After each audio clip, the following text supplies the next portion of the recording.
Rabbil alamin wa bihi nasta'in ala umuri dunya waddin wassalatu wassalamu ala asrafil anbiya'i wal mursalin sayyidina maulana Muhammadin wa ala alihi wa sahbihi ajma'in amma ba'du Rabbi ishrah li sadri wa yassir li amri wahlul 'uqdatam min lisani yafqahu qawli.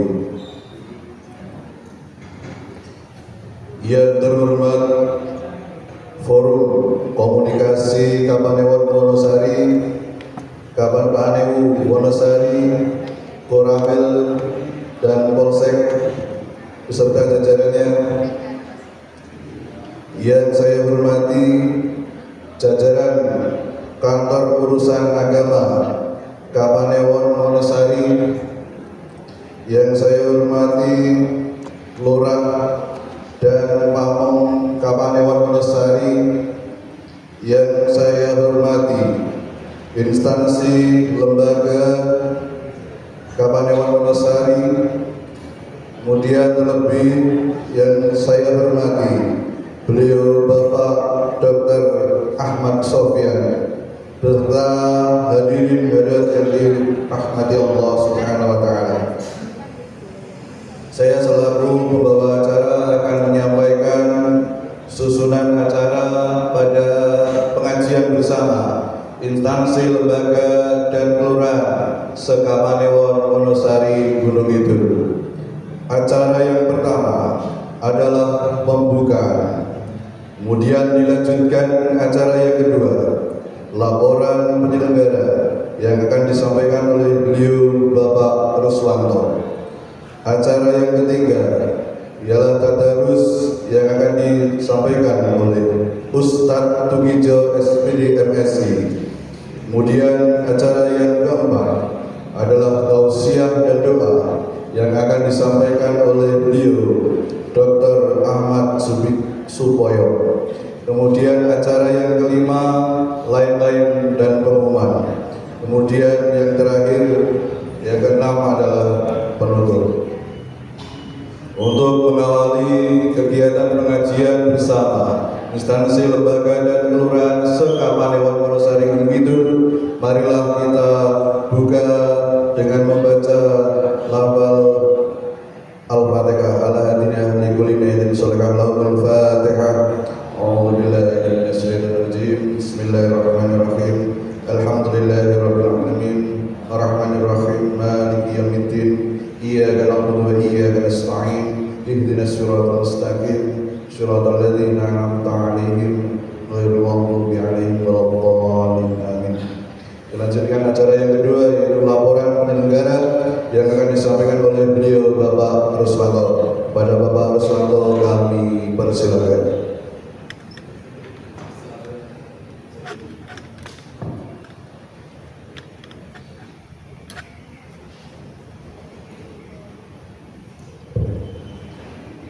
Assalamualaikum warahmatullahi wabarakatuh. Alhamdulillah, alhamdulillah wa syukurillah. La hawla wa la quwwata illa billah. Asyhadu an la ilaha illallah wa asyhadu anna Muhammadan abduhu wa rasuluh. Allahumma salli wa sallim wa barik ala sayyidina Muhammadin wa ala alihi wa sahbihi wa barik wa sallim ajma'in amma ba'du. Rasulipun Bapak Nabu Kapanewon Wonosari ingkang kita hormati saha jajaranipun saha Forum Komunikasi Pimpinan se-Kapanewon Wonosari ingkang kita mulyakaken, jajaran Kantor Pamangkawuhan Wonosari ingkang kita hormati ugi, pimpinan lembaga instansi se-Kapanewon Wonosari, Bapak Lurah Pamong se-Kapanewon Wonosari ingkang minulya, Bapak Ibu hadirin wal hadirat rahimakumullah, linangkung Pak Dr. Ahmad Sofyan pengajian saking RSI Karangmojo ingkang kita banggaken. Nuwun izin paelah kesempatan hari ini kami mewakili rekan-rekan pengunduh pengajian rutin Lembaga Instansi Pemerintah Kelurahan Sekapan Wonosari putaran ke-76, yaitu Pemerintah Kelurahan Wonosari, Koramil 01 Wonosari, SMPN 1 Wonosari dan MIN 4 Wonosari untuk mewakili. Dan mohon maaf hari ini saya mewakili pemerintah Wonosari, Pak Lurah mohon izin, karena kita ketahui Pak Lurah Wonosari Pak Tumijo nembe gerah kenging stroke, saya nyuwun dongane sak mangke Pak Dokter, Pak Peneus sedaya kewon rawuh sebagai sak mangke ndongaaken Pak Tumijo, Pak Lurah Wonosari sebagai enggal diparingi sehat Allahumma amin. Salajengipun nyuwun sewu kita matur ngagem basa Jawi keranten kebiasaan pamong niku basa Jawi, nek basa Jawa ndak kecethit niku.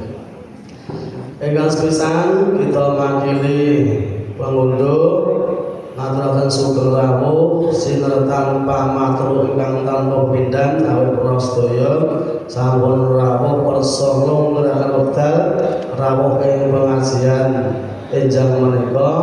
Mugi-mugi sak mangke pikantuk ngelmi khususipun sak mangke wekdal menika ora dibenten kranten pengunduh aturi rawuh Pak Dokter menika mangke kita nyiapaken awak kita menyambut bulan suci Ramadan, mangke kiat-kiatipun menghadapi Ramadan kados pundi saha pamong menika boten leren, mangke kados pundi mencegah preventif stroke dan kesehatan yang lainnya.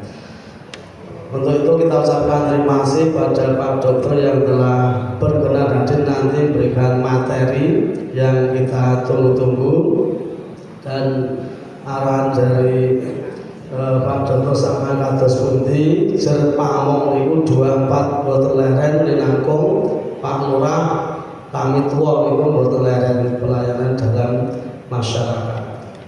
Apabila dalam menanggapi kerawuan kedatangan Bapak semua kurang berkenan hal-hal apa saja dalam menyiapkan tempat dan kurangnya kirang nuju prono estu mawantu-wantu genging samudra sami sugeng lelenggan ngantos acara sak mangke paripurna estu mugi pikantuk ngelmi manfaat lan saged ngamalaken saged praktek ten kehidupan sehari-hari ingkang samangke badhe dipun aturaken materi saking Pak Dr. Ahmad Sofyan menika.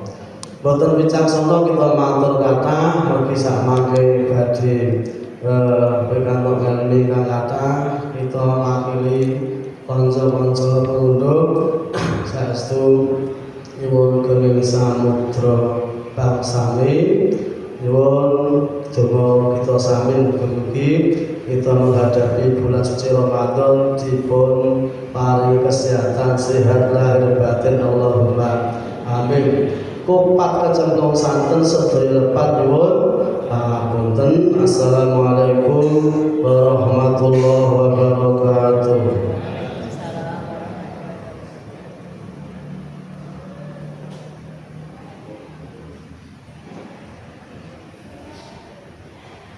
Bapak Ibu hadirin, demikian laporan penyelenggara yang disampaikan oleh Bapak Reswanto. Kami sampaikan terima kasih. Bapak Ibu, kita lanjutkan acara yang ketiga, yaitu Tadarus Al-Quran yang akan disampaikan oleh Ustadz Tukijo SPD MSI. Pada beliau Bapak Ustadz Tukijo SPD MSI, kami persilakan.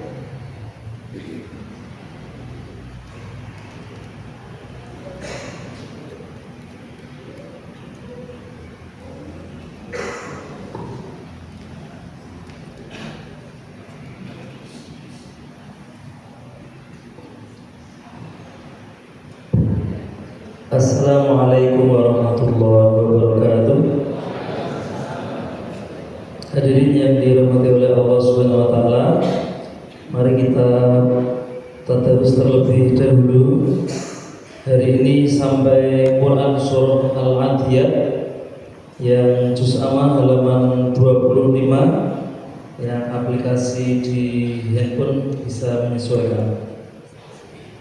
A'udzu billahi minasy syaithanir rajim.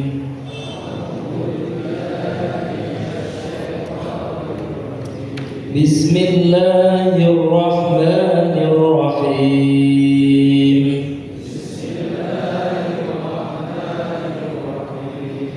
Wal 'adiyati dhabha.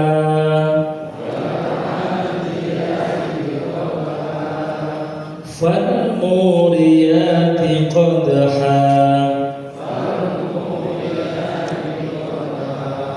Fal mughirati subha. فأثرن به نقعا فوسطن به جمعا إن الإنسان لربه لكنود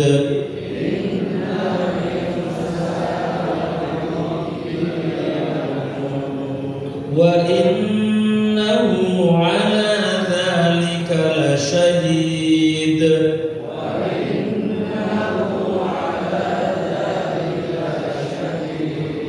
وإنه لحب الخير لشديد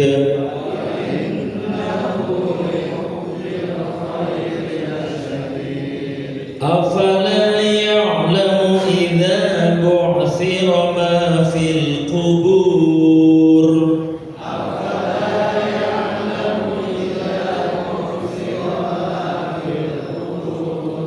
وحصل ما في الصدور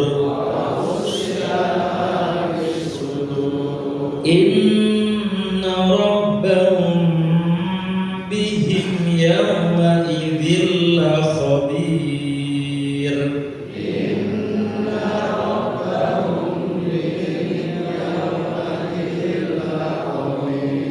صدق الله العظيم. Assalamualaikum warahmatullahi wabarakatuh.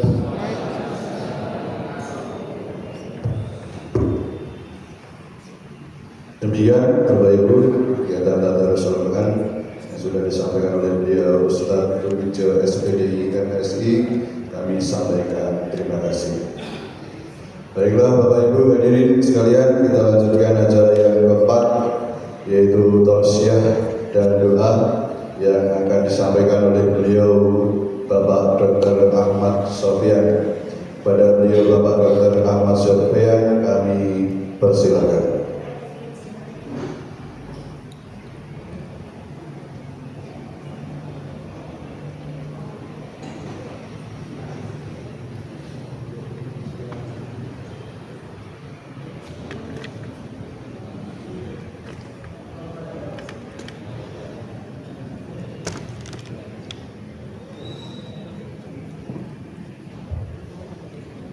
Assalamualaikum warahmatullahi wabarakatuh.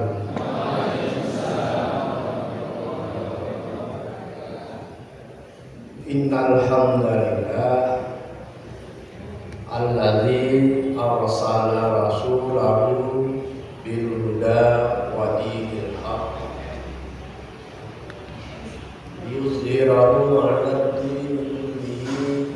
wa kafa billahi shahida. Asyhadu an la ilaha illallah wa asyhadu anna Muhammadar Rasulullah. Allahumma shalli wa sallim wa barik ala sayyidina wa maulana Muhammadin wa ala alihi wa sahbihi ajmain. Wa ya ibadallah muslimin wa iyyakum taqwa wa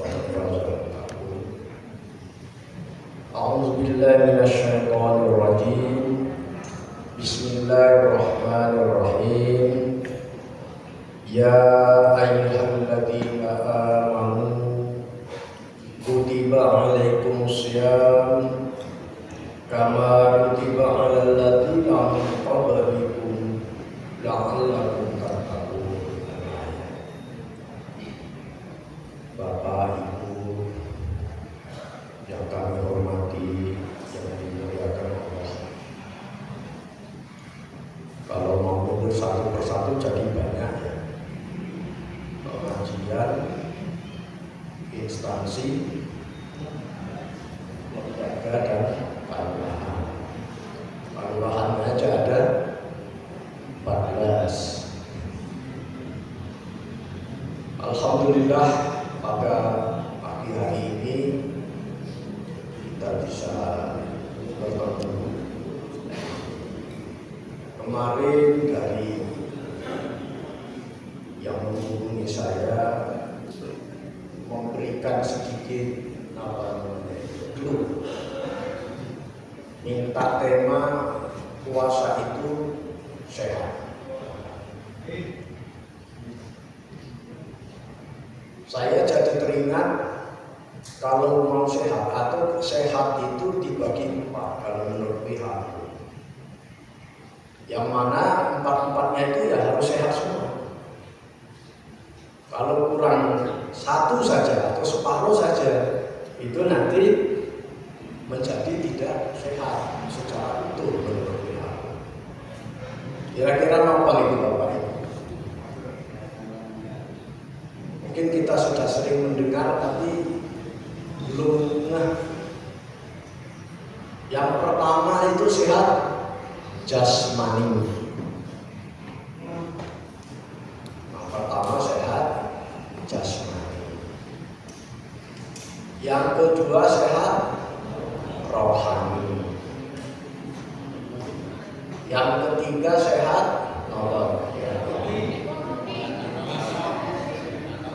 sehat sosial. Yang keempat sehat spiritual. Hanya 4 itu. Karena sehat ekonomi ternyata sudah masuk. Nah, salah satunya masuk di sehat sehat sosial. Karena terutama kita apalagi di bulan Ramadan harus banyak sedekah, banyak memberikan iftar. Saya lebih suka mengatakan iftar, bukan takjil. Karena takjil itu kalau diambil dari bahasa Arab artinya itu menyegerakan. Jadi kalau maghrib kadang-kadang sudah hafal waktunya jam berapa begitu, sebelum nging itu sudah hafal. Begitu nging ada masjid sudah ada, ayo lu takjil. Maksudnya itu segera buka. Terus yang kita makan itu apa? Itu namanya iftar. Bukan yang dimakan itu takjil, bukan. Jadi salah kaprah dikit. Dan itu di mana-mana sudah ada yang bilang, ya kalau makanan berbuka itu bukan takjil tapi iftar, tapi di mana-mana istilahnya tetap takjil. Jadi sampai apa namanya? Sekarang mungkin daftarnya sudah lengkap ya. Daftar pemberi takjil. Jadi kalau di Indonesia kan itu jadi lucu. Daftar memberi menyegerakan. Berarti tidak ada makannya, tidak berbuka. Sama dokter itu mantap tapi keliru. Misalnya ada pasien simbah, pakai bahasa Jawa biasa. Ngapunten Mbah. Oh jenengan wau keluhannya ngaten-ngaten nggih Mbah. Lah jenengan kagungan mah mboten Mbah. Ternyata nggih. Kira-kira simbahnya bilang apa? Mboten Dok. Kan begitu.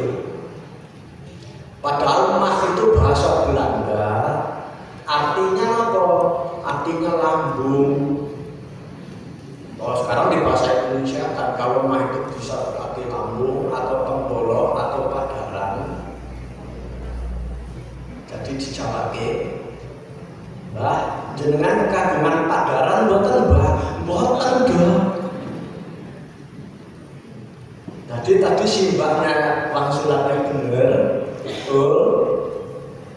Yang nanya yang keliru. Jadi simbahnya itu masya Allah lebih pintar dari dokter. Oh, dokternya maksudnya nanya, saya itu punya sakit mah boten. Akhirnya jawab boten, Dok. Kan Bapak Ibu yang berbahagia, tadi kami menyampaikan satu ayat, udah hafal itu, apalagi mau Ramadan. Enggak mau Ramadan aja, sudah Syawal atau Muharram itu juga masih hafal. Wahai orang-orang yang beriman, telah diwajibkan kepadamu berpuasa sebagaimana sudah diwajibkan kepada orang-orang sebelummu untuk berpuasa, supaya apa? La'allakum tattaqun. Ternyata Bapak Ibu di ayat ini itu sudah mencakup tadi, puasa itu sehat itu sudah dicakup. Karena tidak mungkin orang memperhatikan sehat jasmani, sehat rohani, sehat sosial, sehat spiritual kecuali orang yang bertakwa. Orang yang bertakwa itu harus memperhatikan kesehatan fisik. Karena kalau dia sedang tidak sehat, puasa saja boleh tidak. Kodok membayar utang puasa di luar Ramadan. Orang yang tidak sehat rohani, maaf, sedang gila misalnya, kalau bisa dilakukan sembuh, maka gilanya itu tidak kodok. Jangankan gila, sedang ayam, epilepsi misalnya, atau sedang pingsan, maka dia tidak wajib puasa. Demikian juga yang sehat sosial. Orang yang tidak tahu, tidak mukallaf, tidak berakal, maka dia tidak wajib puasa. Tapi kalau dia sengaja tidak puasa, dia dosa. Kemudian yang terakhir adalah sehat spiritual. Kalau kita pernah dengar ayat yang mengatakan hablum minallah, hablum minannas, masuk di sini. Tempat sehat yang lebih itu masuk.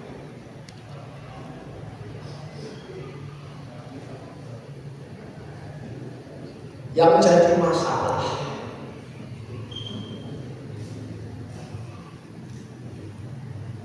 menurut hadis dan periwayatan hadis ini banyak.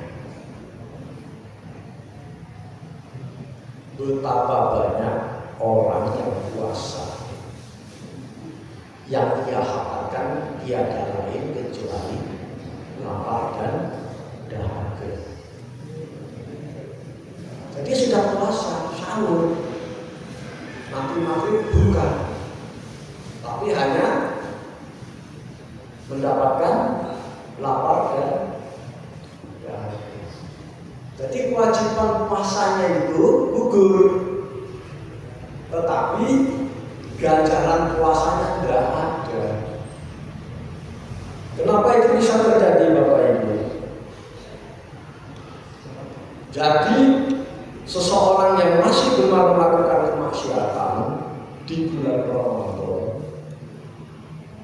yang mana kemaksiatan itu bukan yang membatalkan puasanya, maka puasanya itu tetap sah. Namun ia tidak mendapatkan pahala di sisi Allah. Kuncinya dia apa? Melakukan maksiat. Kalau kita melihat hukum fikih, mungkin nanti saudara-saudara yang dari Kementerian Agama yang paling tahu insya Allah dalilnya. Fikih itu 5 hukum: wajib, sunnah, mubah atau jaiz, makruh, haram. Kalau yang wajib, yang sunnah mungkin tidak usah kita bicarakan, karena insya Allah pada bulan Ramadan kita berlomba-lomba mencari. Kalau yang haram juga mungkin tidak usah kita bicarakan, karena itu insya Allah sudah bertahun-tahun kita puasa sudah tahu. Kalau di Gunung Kidul saya belum pernah mendengar ada satu cerita orang puasa sampai harus 2 bulan. Kan ada ceritanya ya. Seorang suami mengadu kepada Rasulullah, seorang sahabat, ya Rasulullah, bagaimana ya? Saya itu berhubungan dengan istri saya padahal saya puasa. Maka jawabannya apa kalau begitu? Nyawa puasa 2 bulan. Aduh ya Rasulullah, jangankan 2 bulan, sehari aja saya susah. Udah susah puasa, melakukan yang diharamkan di siang hari bulan Ramadan.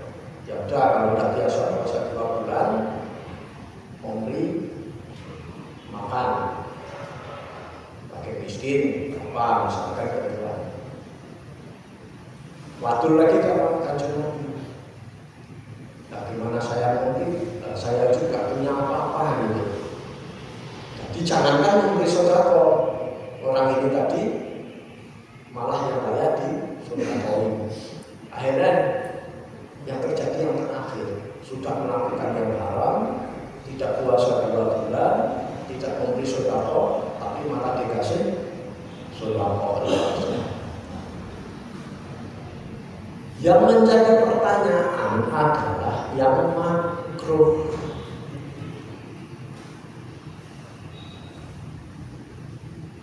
Kalau menurut hukum fikih itu makruh itu apa?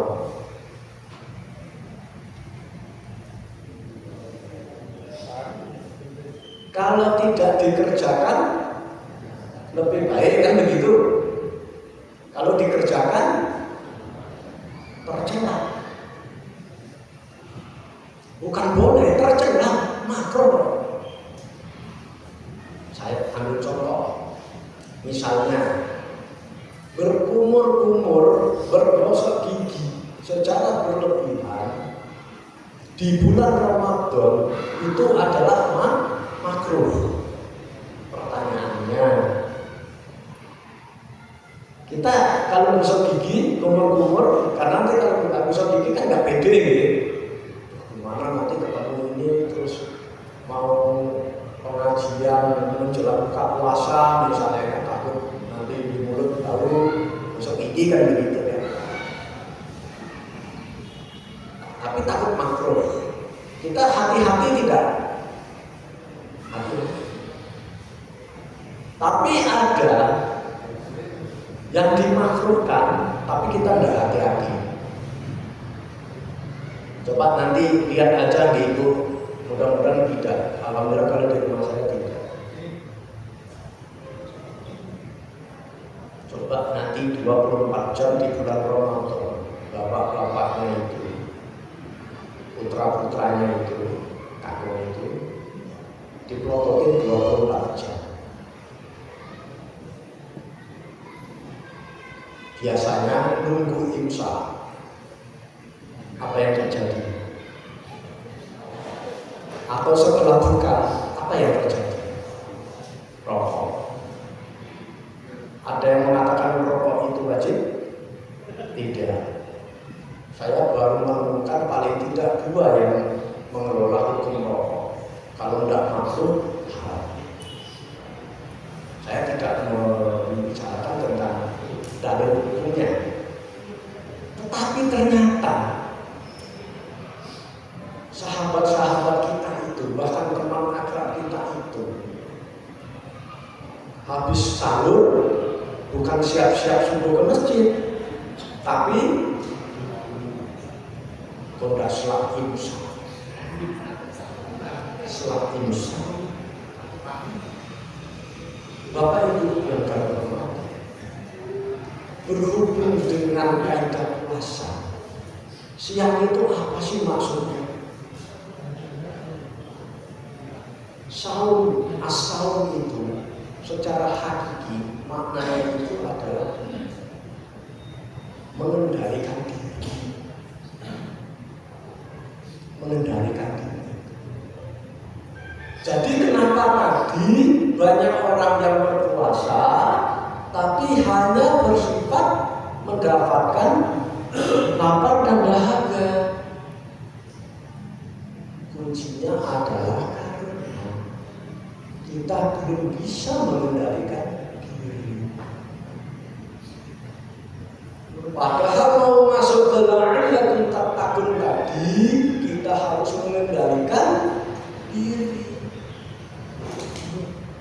Pada bulan Ramadan siang hari yang halal saja bisa menjadi haram.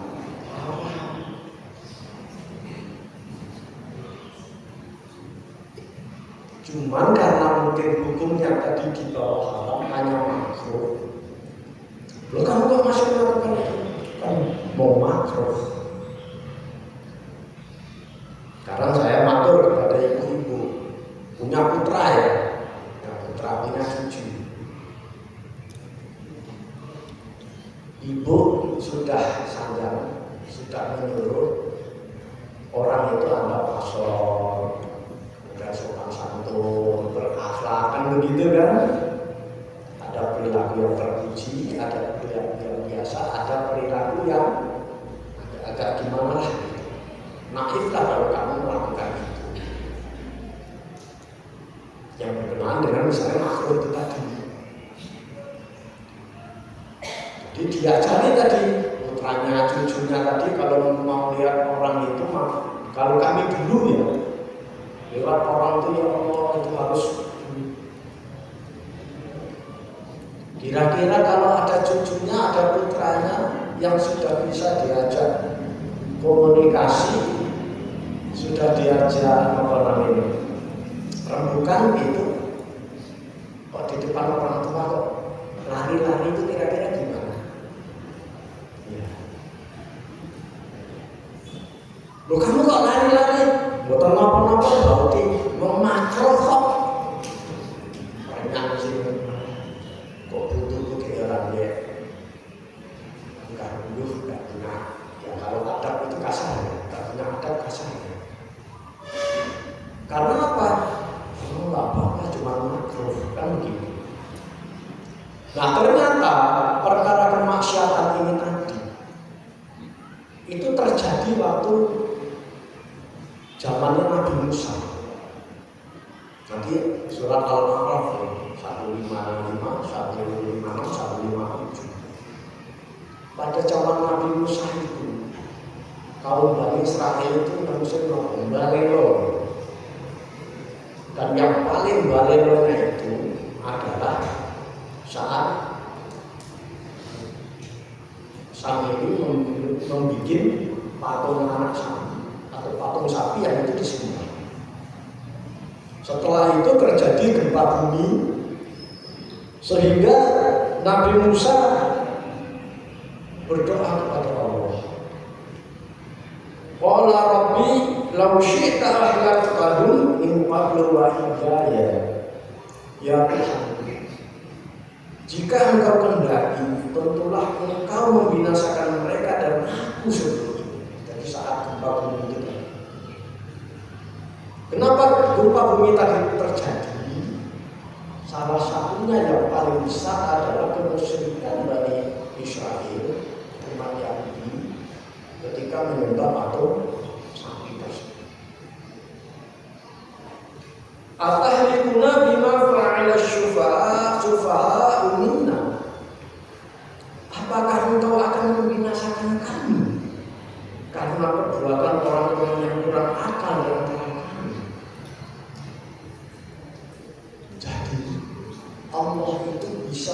membinasakan makhluk meskipun dia beriman. Ketika makhluk itu di tengah-tengah orang yang berbuat maksiat. Maaf yang saya 2004 tsunami Aceh ini, apakah yang dihantam oleh tsunami Aceh itu orang berdosa semua? Tidak. Apakah Allah tidak adil? Allah Maha Adil. Mereka akan dibangkitkan menurut posisinya masing-masing saat menghadap Allah.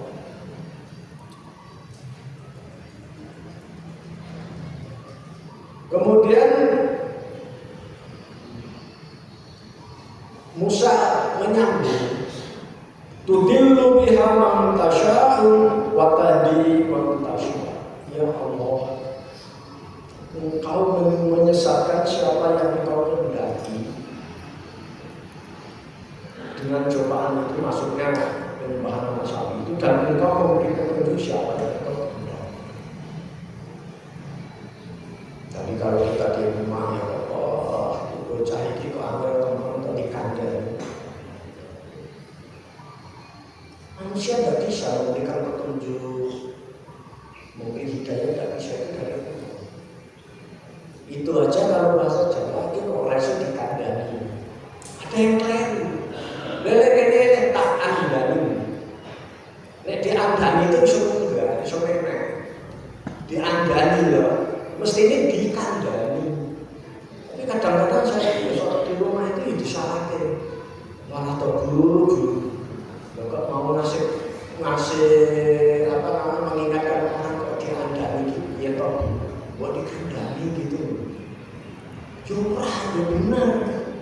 Jadi ondo kalau pondok benar. Jadi nggak pas.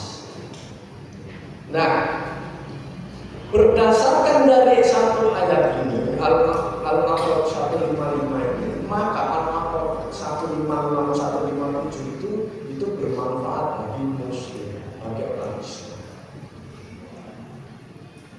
Waktu berlana fi hadhihi dunya hasanah wa fil akhirati inna hudna ilaika.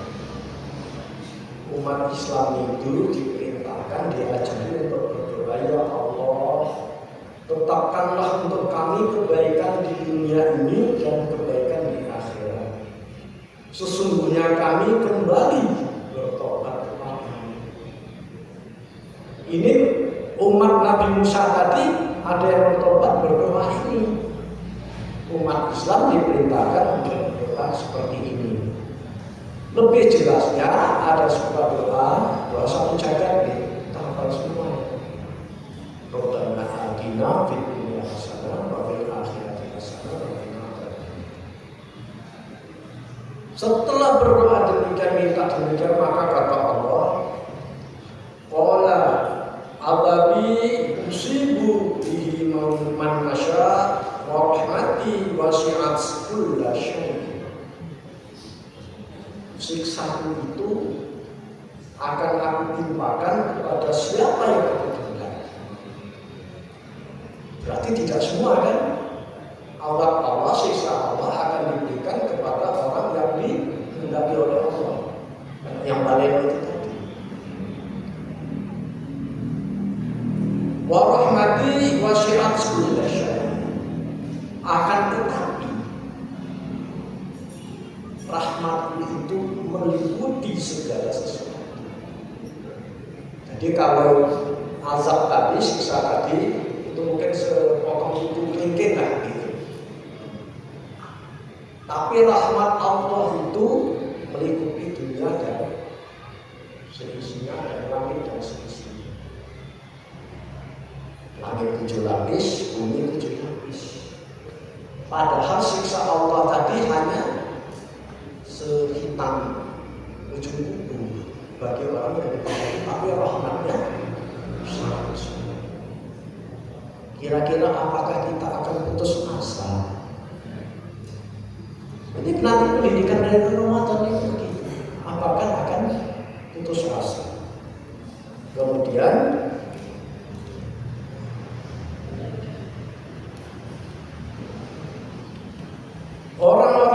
rahmat itu tadi ada syaratnya.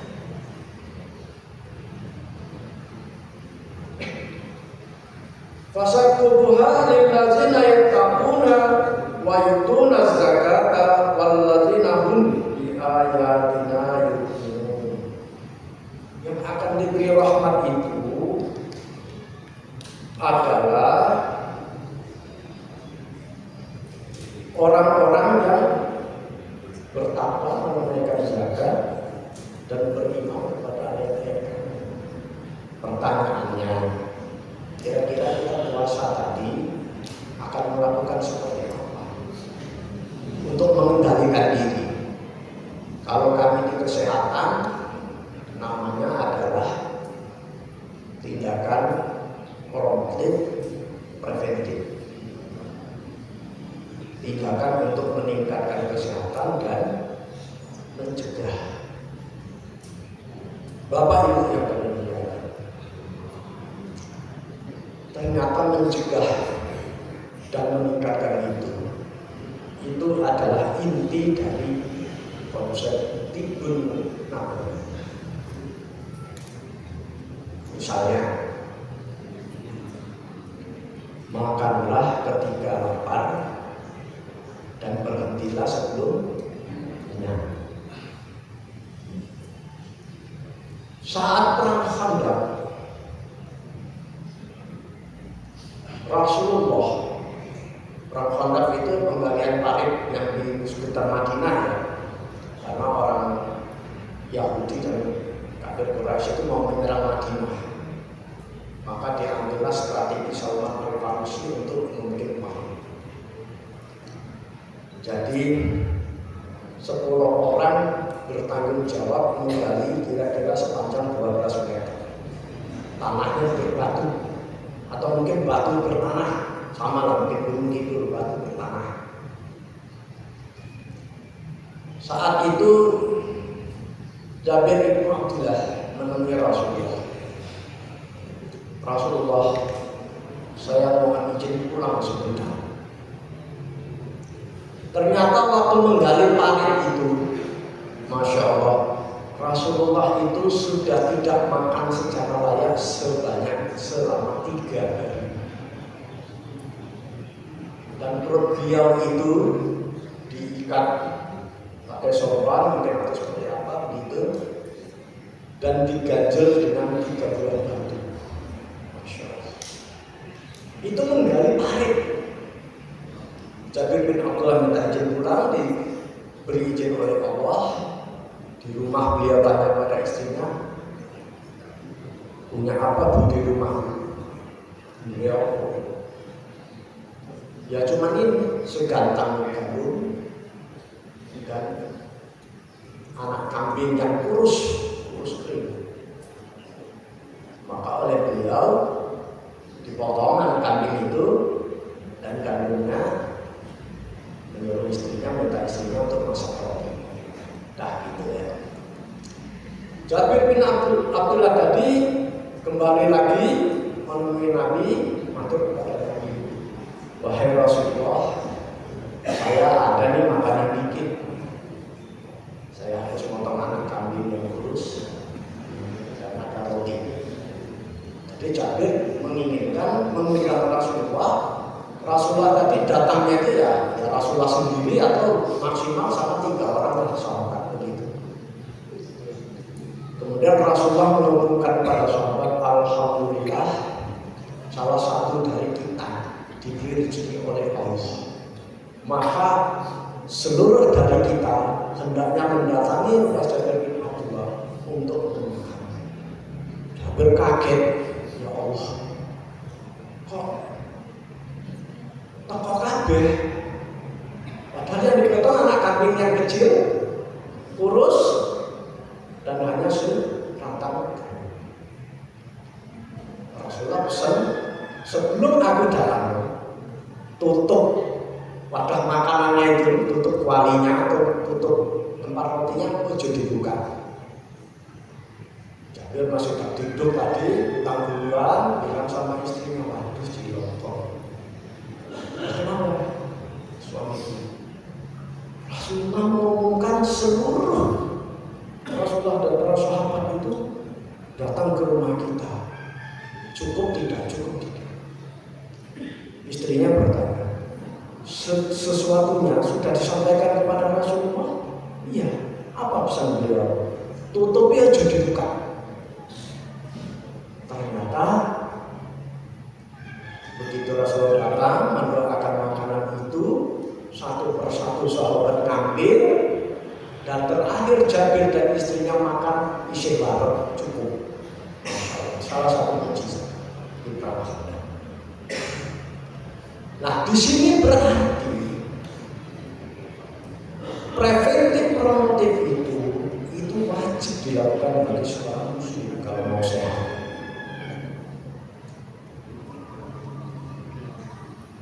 Berbuka apa sunnahnya? Pakai rutop. Mungkin sudah tahu rutop. Kurma basah. Yang kalau di Mekah itu sudah aja berarti yang masih bertangkai rutop. Itu enak. Kayak apa gitu? Kalau tidak ada rutop, itu pakai tamar. Tamar apa? Kurma kering. Jadi yang hitam-hitam yang sering kita makan itu namanya tamar. Kalau tidak ada, cukup pakai air. Maka kemarin ketika ada MBG, makanan bergizi gratis, kalau muslim nggak bingung. Apapun itu dapat apapun itu ya disyukuri. Jangankan makan siang. Berbuka aja dapatnya satu gok air putih, alhamdulillah. Begitu juga saat sahur. Jadi sholat subuhnya Kanjeng Nabi dengan sahurnya Kanjeng Nabi, ada yang mengatakan itu hanya antara 5-6 menit, 50 ayat, tidak cepat, tidak lambat membacanya. Apa yang beliau dahar saat sahur? Biasanya hanya 3 biji tamar. Nah, tadi saya sampaikan Pak Lurah oleh Gerah. Sebelum datangnya penyakit itu kita harus preventif promotif. Saat sakit pun kita tetap harus promotif preventif. Kenapa begitu? Jadi tindakan preventif itu ada 5. Pertama sebelum sakit, yang ketiga sesudah sakit supaya tidak cacat, kan gitu. Kalau kalau sudah cacat biar tidak tergantung sama orang lain. Yang terakhir preventif itu luar biasa, mengantar orang kembali menuju Tuhannya dengan bahagia. Jadi melayat orang sakit, gitu kan, mendoakan orang sakit itu salah satu dari cara mengantarkan dia seumpama sakitnya itu pulang kepada Allah, diantar dengan bahagia. Kalau muslim syukur-syukur bisa membaca 2 kalimat syahadat. Nah, nanti bisa dicari di Google. Rukun puasa itu apa? Syarat puasa itu apa? Sunnah-sunnah puasa itu apa? Makruh apa? Haram apa? Dan insya Allah kalau itu dilakukan, maka masuk ke tindakan preventif promotif. Rasulullah kalau berbuka puasa tadi ya, kalau nggak rokok, tamar atau sedikit air, kemudian sholat. Kita kalau mau sholat itu ngabisin apa dulu?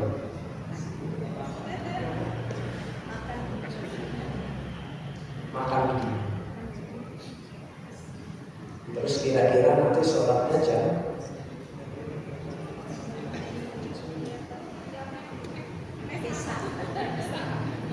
Terus sahur itu kenapa diakhirkan? Kenapa sahur itu disunahkan akhir waktu? Salah satunya yang paling wajib, biar subuhnya gak ketiduran.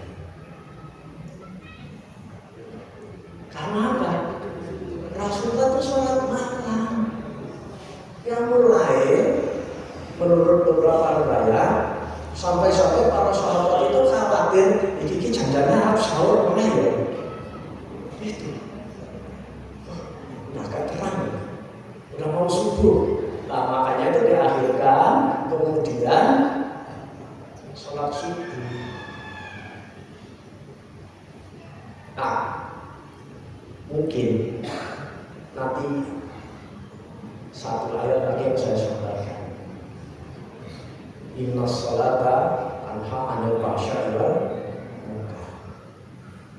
Di bulan puasa itu sholat ganjarannya berlipat ganda. Amal-amal yang dilakukan di bulan puasa sampai-sampai ganjarannya itu hanya Allah yang tahu yang menentukan. Ketika kita sholat, maka dia berfungsi tanpa anil fahsya'i wal munkar. Fahsya itu apa? Apa itu? Fahisya itu apa? Fahisya itu adalah perbuatan keji untuk diri kita sendiri. Sedangkan munkar itu adalah perbuatan yang keji terhadap orang lain. Nah biasanya tadi hubungan kita pada pencegahan di bulan puasa atau kesehatan tadi adalah kita sampai kepada meninggalkan perbuatan fahsya, perbuatan fahisya. Itulah intinya Allah kita tahu.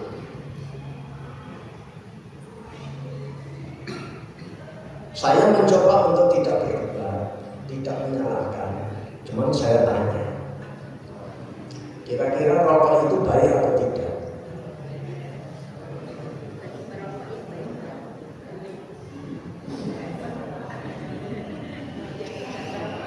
Jadi di sini tadi di Al-Quran Allah menyuruh kita itu amar ma'ruf nahi munkar. Kalau rokok itu baik, maka istrinya disuruh merokok, cucunya yang kecil suruh merokok, semua isi rumah suruh merokok karena rokok itu baik dan kita harus amar ma'ruf nahi munkar. Tapi kalau tidak baik, pertanyaannya tak perlu jawab juga, retorik kan? Kalau tidak baik, kenapa masih pada di? Untuk memahami baik yang tidak baik, maka di salah satu Al-Ma'arij 157 yang hubungan itu tadi adalah Allah berfirman, wa yuhillu lahum thayyibat wa yuharrimu alaihim khaba'ith. Allah menghalalkan segala sesuatu yang baik dan Allah mengharamkan segala sesuatu yang buruk. Di sini kalau saya mengambil pribadi menurut saya rokok haram bagi saya kan apa? Bagi saya jelek. Saya tidak sampai mengharamkan kopi, tapi ternyata kopi jelek bagi saya. 1 Maret 2013 saya bismillah mentok kopi. Saya sebenarnya kopi hitam dari Palembang. Ketika saya kopi, kolesterol saya hampir 400 dan saya sering migrain. Saya googling, kebetulan dapat ilmu yang bermanfaat. Ternyata salah satu penyebabnya dari kopi. Saya stop 1 Maret 2023. Sekitar 2 bulan saya cek tanpa pengobatan. Masya Allah, kolesterol di bawah 200. Migrain saya hilang. Saya bercanda sama senior saya, Dr. Irsyad Ali Arsyad, seorang spesialis jantung. Loh dek, kopi itu baik untuk jantung. Gitu. Saya percaya. Saya tidak mengatakan kopi itu jelek, tapi Masya Allah, khusus bagi saya kopi itu kolesterol saya meningkat. migrain saya, akhirnya bismillah saya stop. Ya kalau besar amat, dok, sebulan paling banter cuma 50.000 kok kopi 1 bulan. Tapi karena efeknya negatif bagi saya stop. Kopi silakan, yang jelek itu penghulunya, yang bernama rokok.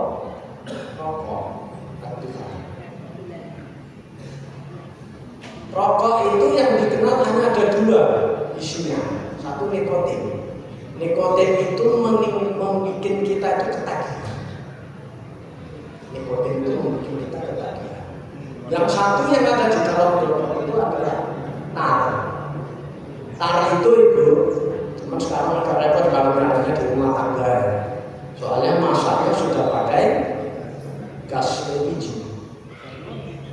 Cobalah kalau masak pakai kayu atau pakai pring itu, asapnya kemana-mana gitu kan. Nah, tar itu ya bungkus itu. Tar itu bungkus itu. Bisa dibayangkan kira-kira ketika kukus itu tadi disedot, masukkan ke paru-paru, kemudian dia mengendap di paru-paru, apa yang terjadi? Atau begini, kalau kami dulu di Sumatera dulu, kalau malam itu pakai sentirnya tanah itu. Biasanya kalau pagi-pagi itu sininya kita ada hitam-hitam. Kira-kira kalau ketemu orang sekolah misal atau pengajian masih ada hitam-hitam itu gimana kira-kira? Bingung loh. Nah, itu mau apa ya Pak? Bingung. Tapi kukus tadi masuk ke paru-paru. Itu tidak bisa membuat sakit. Karena sakit itu ada takdirnya, meninggal itu ada takdirnya. Orang kecelakaan, koma 2 bulan, belum sampai aja nggak meninggal. Tapi yang tidur dibangunkan 4 kali nggak bangun-bangun, yang keempatnya sudah dinipu, habis malam kayak gini Allah, dan gitu. Jadi meninggal itu adalah perkara takdir, perkara aja. Penyakit itu tidak bisa menyampaikan kepada takdir. Makanya dalam Islam nggak boleh bunuh diri. Masalahnya meninggalnya belum, tapi sakitnya yang lama. Akhirnya menyiksa diri sendiri, membunuh diri sendiri. Ada yang menjawab, aku disudut 20 tahun, sehat-sehat aja. Tapi tonggoku orang 12 malah kena kanker, tarik diwalik. Nah keke meninggalnya beliau karena kanker beliau ke amargi kukus sesenjenengan itu apa itu tidak selalu. Nah jadi kembali di sini ini kita sudah contoh bahwa dari makanan, dari tumbuhan, dari apapun itu, meskipun itu tidak haram di bulan puasa, maka itu adalah fahisya, itu adalah kemaksiatan. Kalau itu masih dilakukan, maka kita hanya dapat lapar dan haus.